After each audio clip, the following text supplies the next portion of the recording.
Pritjes po i afrohet fundi për të gjithë fansat e dyshës më të komentuar në Shqipëri.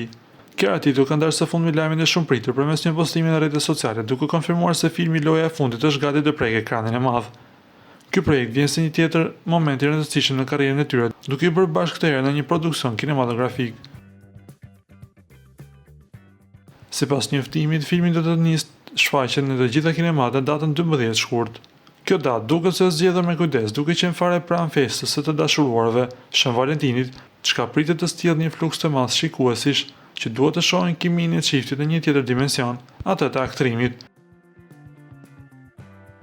Filmi do të jetë i disponueshëm në rrjetet kryesore të kinemave në Shqipëri dhe Kosovë. Deri më tani, interesimi i publikut ka qenë i jashtëzakonshëm, me qindra komente të reagime pozitive që kanë vëshuar menjëherë pas publikimit të trailerit dhe datës zyrtare. Nga ana tjetër, na duhet të kujtojmë se në trailerin e shkurtër të filmit u zbulua pak a shumë kasti, ku në sy binin aktor mjaft të dashur për publikun shqiptar.